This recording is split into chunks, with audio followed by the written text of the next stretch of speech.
हामी सबैले basic philosophy चाहिँ बुझ्न जरुरी छ। यो धरतीमा मानिसको जन्म भइसकेपछि ऊ आफ्नो समाज, परिवार र परिस्थिति अनुसार हुर्किँदै जान्छ।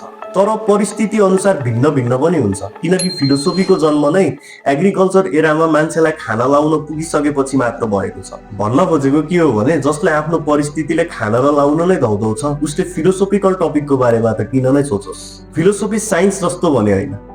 साइन्समा हामीले एक्सपेरिमेन्ट गर्छौं, टेस्ट गर्छौं अनि प्रुभ गर्छौं। तर युनिभर्समा यस्तो कुराहरू पनि छन् कि जसलाई मोडर्न साइन्सले प्रुभ गर्न सक्दैन। जस्तै म को हुँ, हामीसँग भएको चेतना, कन्सियसनेस ब्रेन मात्र हो कि अर्को तत्त्व पनि छ, भगवान छन् या छैनन् आदि इत्यादि कुराहरू। साइन्स पावरफुल छ, तर साइन्ससँग लिमिट छ। जहाँ साइन्स त्यो लिमिटमा पुग्छ अनि फिलोसोफीको जन्म हुन्छ। साइन्सको दृष्टिकोणबाट हेर्ने हो भने बिग ब्याङ पछि मात्र युनिभर्स एक्जिस्ट गर्छ। तर बिग ब्याङ अगाडि नै के थियो भनेर सोच्न सक्ने सामर्थ्य चाहिँ फिलोसोफीले मात्र राख्छ। यसरी नै हाम्रो दैनिकी जीवनमा पनि फिलोसोफीको प्रयोग भइरहेकै हुन्छ। यसले कुनै पनि कुराको अल्टिमेट ट्रुथ के हो भनेर त भन्न सक्दैन, तर राम्रो रिजन भनिदिन सक्छ। यसले हामीलाई क्लियरली सोच्न सिकाउँछ, बेटर डिसिजन लिन सिकाउँछ। कुनै पनि कुरालाई हामीले क्लियरली केलाउन थाल्यौं र त्यसको स्टडी गर्न थाल्यौं भने त्यसलाई राम्रोसित त बुझ्न नै सकिन्छ। त्यसैले